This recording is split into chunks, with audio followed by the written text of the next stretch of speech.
Hi, welcome. Thank you for joining us for brand new season, brand new show. This is rewriting the rules and looking at the future of qualifications. This is in partnership with NCFE. We're looking at episode 1. What can V levels learn from T levels? My name is Gavin O'Mara, and I'm joined by. I'm Michael Lemin. I'm head of policy and strategy at NCFE. Hey, Michael, how are you? Yeah, very well, thanks, Gavin. I'm really looking forward to this season. I think it's looking at loads of different elements and basically trying to help people navigate where we're at the moment, but looking at the bigger picture. And I really kind of like what we're trying to do. And we've done many a show together, Michael. So this one is going to be like really interesting of kicking this one off. But today we're going to be looking at V levels. Basically, it's brand new season in partnership with NCFE and FE News. We've got a really cool panel that are going to be joining us, but it's all around what can V levels learn from T levels. T levels kicked off in a pandemic, so it wasn't the greatest timing of all of that with a lot of things that was going on at the end of the day. So we've got a bit of an advantage with that. But rewriting the rules is, I think, a really interesting title for this whole mini season that we're looking to do, and looking at how England's qualification and skills system can better support opportunity, progression, and ultimately employment, particularly for young people. So we're looking V levels, what can they learn from T levels, and a panel looking at the future of technical and vocational qualification reforms, and where this all sits in a joined up system. And I think that's really important of what we're trying to cover today, is where this all sits in the joined up system. So joined by Michael, who's done many a co-hosting with me. And we've also got David Rowley, who's a product manager for technical education at NCFE. And we're also joined by Tsui-Lau, who's assistant principal at the Manchester College. So kicking things off, Michael, can we set the scene just a little bit? So from a policy perspective, what is the government trying to achieve through the current qualification reform? Where do V levels sit alongside T levels in that picture?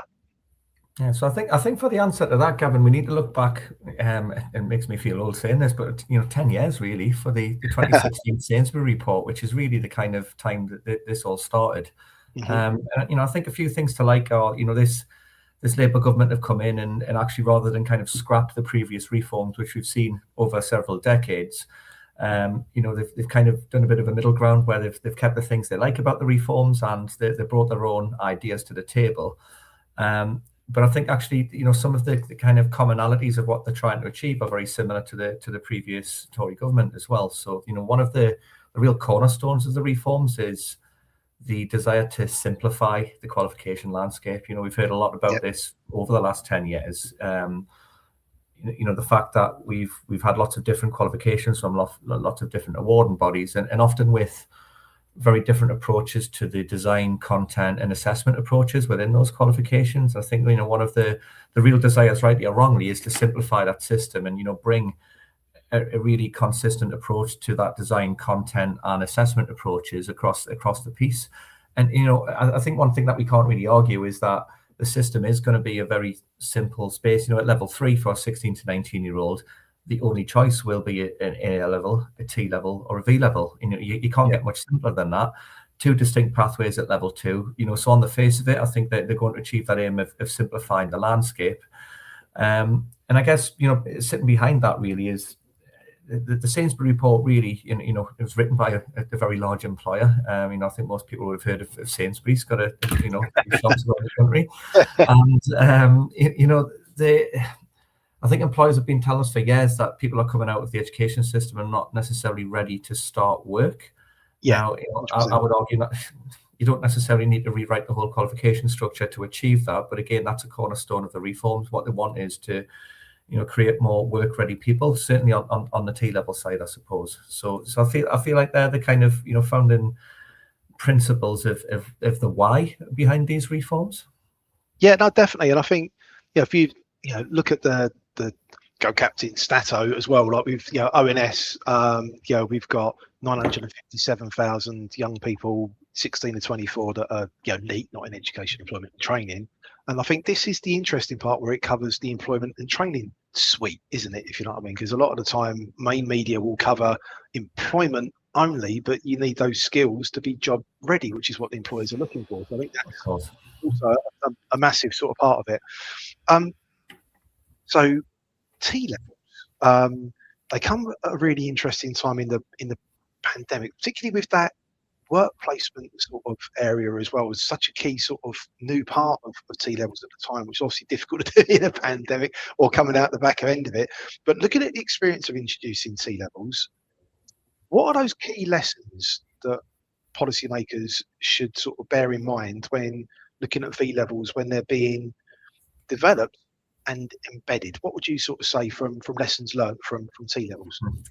Yeah, well, I mean, I think I'll start with, I think there's a couple of lessons that haven't necessarily been learned, and actually, a few things that worry me. So one is that, the timescales. A 2027 first teach is very, very challenging, not only for awarding organisations like ourselves who have to, well, have a very small window to develop these qualifications. Yep. But more so for teachers, really having that time to prepare. Actually, we'll have started the academic year before they get to see what the qualifications they'll be teaching the year after will look like. So I feel like a lot of the consultation responses that I've seen and talked to other people about urge the government to delay that timescale. But the political will is there to sort of get this done and achieved before the next general election. So I think that's one of the things that worries me a little bit about that as well. And I know there's also a lot of concerns about the defunding timetable. I can understand why the government would want to essentially defund, as a V level goes live, the other qualifications at level 3 that are deemed to overlap with that V level in that subject area will lose their funding in that same year. So there will be no crossover. That will be the only sort of option in town, which again puts more pressure on V levels in terms of making sure that they work. We'll be teaching them before we actually know if they work. So they're the things that make me a little bit nervous. But I think there are some lessons that the government very much have learned as well.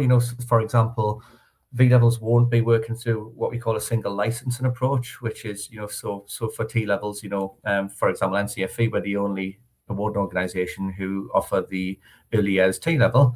And that's because we won the tender for that single licensing approach. And, I think that's, potentially problematic for the system, actually, putting too much of the kind of all the eggs in one basket, I guess, with having one AO for that. So I think it's good that there's going to be a kind of multi-market approach to some of that stuff. I think some of the other lessons that we remains to be seen, if they've been learned, really is, the admin burden for centres, for colleges and providers who provide these qualifications is getting increasingly large, particularly around things like estates, as we've got a much larger population of students, and timetabling, particularly for exams as well. So I think the government have to be really careful about the kind of planning and the burden on centres to deliver some of that stuff. Do we have the right facilities? Do we have the right equipment? Do we have teachers who are actually, in certain subject areas, we know there are challenges getting people out of industry and into the classroom, but I think they're the things that for me would make a really, really big difference to the quality of teaching and the outcomes for those learners as well. And I feel like actually one thing I'm still a little confused about actually is T levels. At the time we were told really clearly, what they were for. They would give you occupational competence. You achieve that competence, you can go and get into a job. Well, they've told us who V levels are for. The people who haven't made their mind up, but they haven't said what they're for. And my worry is actually the small A-level size bits of learning, but actually, if you do 360 guided learning hours across different subject areas, does any one of them give you enough to go and get a job? And I think that's the great unknown, particularly at a time of really high NEET numbers, which you've already referenced. It feels a bit like a roll of the dice for government as well. That's just a few things to chew over there. Yeah, that's a really good point, because we've recently, the thing is, it's moving at pace, isn't it? We've recently, what was it, 2 weeks ago maybe, had about the 360 guided hours on V levels. What I think is really interesting is that mix. So from a student perspective, a lot of the time they want to be able to have a mixture of different qualifications that they're able to go, because they don't know what they want to do in the future. Do you know what I mean? They're still exploring, aren't they? If you know what I mean. I think it's the whole careers advice and guidance is going to be key for this as well, right? How do you deliver that within schools to give people like the navigation, direction of travel, and that they don't go too wide, that they don't go too narrow? It's just really interesting where we're at. I think you've set the scene beautifully. We could talk for hours just on this alone, Michael, but I wonder if I could bring in David and Ella. So Ella, I'm going to pop you into the studio. Hey Ella, how are you? And David, how are you? Good morning, Gavin and Michael and David. Thank you so much for having me. Can I just also say, loving your orchids in the background and the cactus, loving that background. And also, this is like my very first 1 year anniversary from actually appearing on your live stream this time last year. So thank you for inviting me. Ella, thank you. And David, first time doing a stream together. Welcome. Yes, morning all, and thank you very much for having me. Excited to be here. And everyone, we're live. So it's currently 10:11. So if anyone's got any questions they want to pop over to the panel, we'll do our very best to answer those. Just keep them short is all I ask, and not whilst we're wrapping up the show as some people do, because then the show is ended. Can we kick off? And I'll kick it off actually. Looking at delivery of T-levels so far, because we've had a few years. What's worked well, and what's been more challenging, and how can V-levels learn from both? Ella, could I start with yourself? Yeah, of course you can, Gav. A really good question. Can I also just second what Michael said all about the new curriculum reform? Because Michael, you made a few really good points about the V levels and obviously the T levels moving forward. In terms of the Manchester College, we do have a very big cohort of T-level students. We've got just under 600 T-level students. And in terms of what worked well, or I can pick up a few pointers. First one being this employee set project and employee engagement on a T-level basis. Michael did touch base on the fact that T-levels is supposed to be occupational, supposed to be very technical, allowing students to go into occupational route. And that is true to form for the T-levels at the Manchester College. One thing that we have done really well at the Manchester College is working very closely with employers to ensure that the qualification, the T-level itself, is reflects industry standard, and it keeps up to date with current trends in the industry. Touching base on the occupational specialism has worked really well for our students because of the resources that we have been able to have. Michael, you mentioned about funding for equipment. I do think that in terms of and I don't really want to go down the finance route, but I am going to in terms of the special equipment allocation, because that has really helped with us delivering the occupational specialism, which in effect has worked really well for us, as well as the employee engagement aspect of it. Student engagement on the T levels we have found has become a lot higher participation compared to the BTECs, and it's simply because of the employee engagement, the employee set project, the work placement itself has really enabled the T levels to become what the government's intention was, and that is to allow students to work to have the skills knowledge behavior to work in the workplace. Challenging, I will say, on reflection on that, work placement has become a challenge at the college, and it's only because of the sheer volume of T-level students that we have, the volume of trying to engage and trying to ensure that every student have fulfilled their 45 days work placement is a challenge. I'm not going to lie, it's a challenge, and I believe that is a national challenge in itself. So that's one thing that I would say from the Manchester College, what has been challenging for us is the work placement. But can you also note that there have been a lot more benefits to the T levels compared to the challenges, so it does outweigh the challenges in terms of what went well. How can the V levels learn from both? Well, I will say first and foremost it will be the work placement aspect. Obviously, at the end of the day, the V levels are still being in consultation whatsoever, but I believe that there is some sort of work placement element to it, and if that is the case, I think that needs to be planned well in advance. Also, and I know we probably will touch base on this, but the assessment methods and the timelines of the assessment, because based on the T levels, everything's bunched towards the end on the endpoint assessment. That can become a bit tricky and challenging for some students in terms of the students ensuring that they have to learn a lot of content to enable to pass those core exams. That's really cool to be able to get that from the college perspective, actually. And thanks for being honest, around the challenges and the such. Michael, I don't know if you had a couple of points you wanted to raise. On that question, I think David might want to come in on that one actually.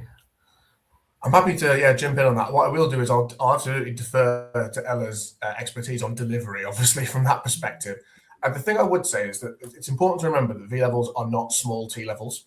There are many ways in which they're completely not similar at all. There are no actually mandatory industry placements per se in a V level, but of course, in a study program, you'd still be expected to do work experience as you are now as a condition of funding. So in some ways, there are certain lessons they don't need to learn. But what I would say with T levels is, as Ella quite rightly said, engagement with employers, T levels definitely have improved that wholesale across the kind of FE market. What's also not that widely reported on is that though you get reports from universities that T-level learners are often far better prepared for degrees than those on previous qualifications. So they're doing even though that wasn't the original stated aim of T-levels, they're doing a very good job of doing that as well. Now, V-levels you want them to provide excellent progression to HE and also credible progression into work as well. But as was highlighted, the challenge really is by both Michael and Ella was about the idea of the assessment and administrative burdens. Now, for me, the lesson that has to be learned is that T-levels had a very utopian vision of how they were going to be assessed. There was lots of very interesting and wide-ranging assessment forms, and what that did was create a very labour-intensive method of delivery for providers. Now, V-levels, if someone does 3 V-levels, and that replaces what would be an old-fashioned extended diploma, you're doing 3 qualifications, 3 rounds of different assessment per subject. And in the last white paper, one of the things that was highlighted about T-levels that needed to improve was deliverability, scalability, and accessibility. And what you don't want is V-levels to fall down maybe the same pitfalls of being undeliverable, unscalable, and inaccessible. So you want them to have that wide-ranging accessibility. So if T-levels are going to kind of morph into something different that can be scaled at volume, you want V-levels to, from the off, be learning those lessons, not start off as an exam burden and then have to be changed later on. So that's what I would say is an important lesson to be learned moving forward. It's understanding what was tricky about the assessments and what were creating those labour-intensive kind of moments in a college's calendar. Make sure V-levels aren't piling it on all at the same time. Absolutely, I think is what Ella was saying. Yeah, I think it's a really good point around doing the differential. What V-levels, how they're different to T-levels there, David. That's really interesting. And I think your progression route point is really interesting around what's the end goal, because we've got to be doing both around HE and into work, and are all universities going to be understanding what the new qualification landscape is as well? I think is a really interesting point. Michael, I know you're about to ask something, but Fern has put quite a long question, actually. Sorry, David, you completely disappeared with Fern's question there, but around progression routes and pathways, and looking at V-level and T-level. I know you had a question around progression routes, Michael, so I thought that could be interesting. Someone from Fern must have anticipated exactly what he's going to say, actually, Michael, but I'd sort of hand over to you. Yeah. I mean, I think one of the lessons that the government have learned is that having a one-size-fits-all to every subject area has been a bit of a disaster, actually, in some subject areas. And we've had T-levels that were due to be tendered, and the government withdrew them and said, we're not going to offer this anymore. And it's largely because, they've kind of designed what they want a T-level to look like without thinking. The way I usually sort of explain this to people is, if you think A-levels, there's one sort of gateway out of A-levels, which is through UCAS and onto university, whereas the labour market is so complex, and actually each employer in different industries and sectors needs different things from learners. So having a one-size-fits-all approach to that is not going to work. So, we've had challenges around things like, travel and tourism and uniform public services in terms of securing work placements because of the legalities around some of that stuff. Yeah. So I think, one of the things that heartens me in the latest white paper is that they've promised to take a look at T-levels. And of course, the heavy lifting is done by the kind of to what extent really do we see the changes to content and assessment approaches, things like work placements as well. So my hope is that, they work with each sector to develop a T-level that will work for that sector. But it's really early days, so it's too kind of early to say if we think that's going to work well. But clearly, the direction of travel is, it's going this way. The T-level will be the only large qualification available in any subject area. So rather than swim against that tide, let's work with government. Let's try and fine tune the policy as it kind of comes out, really. Yeah, no, definitely. Yeah. No, definitely. So, Ella, I wonder about, and David was talking a lot about assessment and progression. How would you like to see that approach for V levels, taking into account what we've learned from T levels and endpoint assessment as well, I suppose? Yeah, I mean, T levels, I said, I guess, personally speaking, I'm biased to T levels because I do feel they do working with employees. And I guess you got to look at, David, Gavin, you mentioned something about the end goal. What is the end goal? Well, for the end goal for us is to ensure that our students go on to positive destinations, where albeit being higher education, apprenticeship opportunities, jobs, etc. It's to enable our students to have the right skills, knowledge, and behaviours to go into those positive destinations.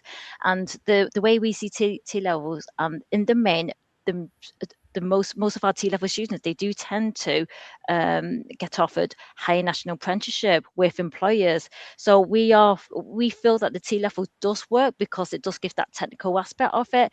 But moving into the fee levels, absolutely, you're right, Dave, what you said in terms of the fee levels being a lot broader. It offers that flexibility for students. It gives the students a lot broader sense of multidiscipline curriculum subjects. But in terms of the assessment planning, I do feel that what we've learned on the T levels, it can be bunched. It puts a lot of stress on students, especially when it's all bunched towards the end for the endpoint assessment, where you've got your core paper, you've got employee set project, you've got occupational specialist that's bunched towards the latter end of the year. And I do think for the fee levels, bear in mind, again, going back to what David said about the 3 different fee level subjects, it is going to be quite full on for students. So I do think that awarding bodies, the government, they need to take that into consideration to ensure that they are balanced throughout the year when it comes to the assessment. Now, in terms of progression routes, Michael, I do feel that obviously in the main, you're probably looking at fee level students, or those students who have no idea what they want to do. They'll probably want to end up going to university, or maybe they probably have studied a fee level and took an interest in one particular fee level, and perhaps, I don't know, turn it into a T level, perhaps. But I do think there's a lot more broader sense of progression route for the fee levels compared to the T level students, because I know for sure that our T level students, they are the ones who know what career pathway they want to go into in terms of the industry. And one thing I also want to know, because we do really well in terms of working with employers, our employers are actually very positive about the T levels compared to DOB techs. They do feel that the T level works for them, and it's simply because they can help influence the curriculum and co-design the curriculum along with the college, aka us, and the staff, to ensure that those students have the right skills, knowledge, behaviour to be able to work in their workplace. Yeah, oh, cool.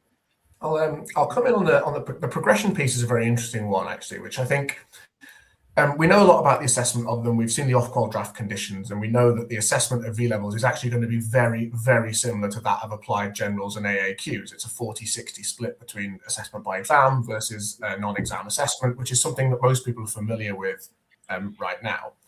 Now, actually, when we talk about progression, I think it was absolutely crucial that employers understood T-levels, because if a qualification is going to claim to confer threshold occupational competence, you need employers to understand that if someone comes to you with a T-level and says, I am qualified to literally do this job, they need to understand it.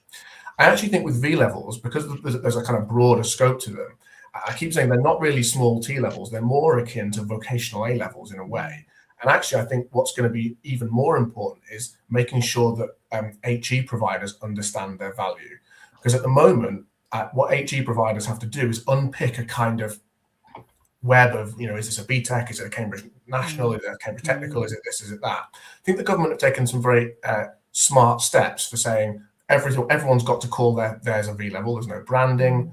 The grading scale mirrors that of A-levels, so they'll have the same UCAS points as A-levels. And what we've got to do is make sure the transition to V-levels doesn't come as such a big surprise to HE providers. And we don't want a world in which people spend a few years saying, oh, we don't really accept V-levels. The fact that the grading structure mirrors that of A-levels and the UCAS points mirror that of A-levels should mean that the transition for HE providers to V-levels is probably less sticky than it was initially with T-levels, which hopefully won't be as much engagement required, I hope, because that's a really important one. I think T-levels had a tricky beginning with universities. And I want V levels to have a much less tricky beginning. And I think making them mirror the UCAS point framework of A levels should hopefully grease the wheels of that and make it a lot less painful. Yeah, I think it's a really important point around the value and currency of qualification, isn't it? And that brand. Yeah, Gavin, can I also pick on what David said? Because David, you mentioned absolutely, totally agree what you said, and something that I wanted to also add to that and discuss. It's this education piece around the different qualification types, the V levels, T levels, A levels, etc., to not only employers, but I do also think to students and parents, high school, secondary school. There is a lot of a piece of work that needs to be done to educate people, stakeholders, parents, students, schools, university around those different qualifications. Because you are absolutely right, David. When we first started the T levels, secondary schools, our feeder schools had no idea, they still didn't know what the V levels, they didn't know what the V levels stand for, what it does, or what progression it leads on. So I do absolutely agree that there needs to be a piece of work to educate stakeholders, parents, secondary school, secondary school, universities and employers around those different aspects of qualification and the progression route, what it leads to. Yeah, 100%. I think that the branding, the value of where we're at with qualification reform is key. We have got like 3 minutes left, so I'm going to try to wrap what was going to be 2 questions into one. So what would you want to see for V levels to better fit into the wider technical and skill system, thinking of apprenticeships as well, and what do you see as success, David? So the thing that's different about V levels, I said they're very similar to applied generals, but that they're not exactly the same, is that in the old days you could make applied generals in any subject you wanted and assess it in any way you wanted, and bringing standardization to that system means that a lot of awarding bodies have the same thing. Now what links V levels and T levels and apprenticeships together is they all in some way align back to the overall occupational standard, occupational map, the general skills system as maintained by Skills England.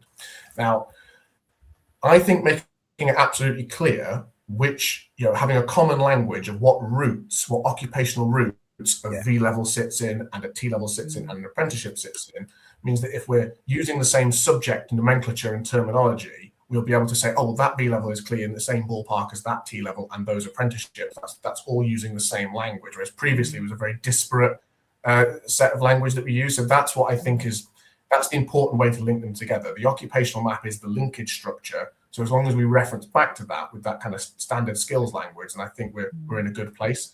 What does success look like? I suppose in many ways, in lots of school sixth forms, maybe sixth form colleges as well, it's less of a kind of rocky transition because lots of those providers are using 360 GLH BTECs right now. I think in general FE, it's all of those previous learners who were doing things like extended diplomas. Are we seeing them making good transitions in the future onto either a T level or combinations of 3 V levels? If both of those things are working and are scalable and deliverable, as I said, then that hopefully should contribute to a system that's working. But that's the area where it could go wrong or right, and that's the key aspect, I think. Yeah, really good points, though. Ella, we've got like a minute. I know. I think just to wrap it up very quickly, absolutely agree with what Dave was saying in terms of that occupational mapping and with employers. But in terms of the success, I would say for us, it is all about positive destinations, where the end goal for the students, and also looking at student feedback, how successful are the fee levels to the students. So student feedback would be one thing that we would measure in terms of the success for it. And finally, the number of enrollment, number of take up on the fee levels, that could also be an indication of the success of the fee levels. Yeah, so I know I've got 1 minute, so I'll quickly move over to Michael. Yeah, Michael, what do you see to be success? Pretty much agree with everything that's been said. One thing we haven't talked about is higher technical qualifications. The LLE launches next year, and I think that's a real good growing destination point for learners as well. Yeah, no, definitely. I can't believe time's disappeared. Thank you, everyone, for staying really, really interested. And the conversation continues, basically. So next Wednesday, we're going to be looking at episode 2, and we're rethinking the future of assessment. So it sort of leads on kind of beautifully from what we've been talking about today.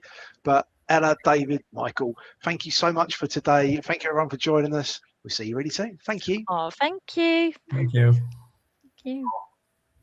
you.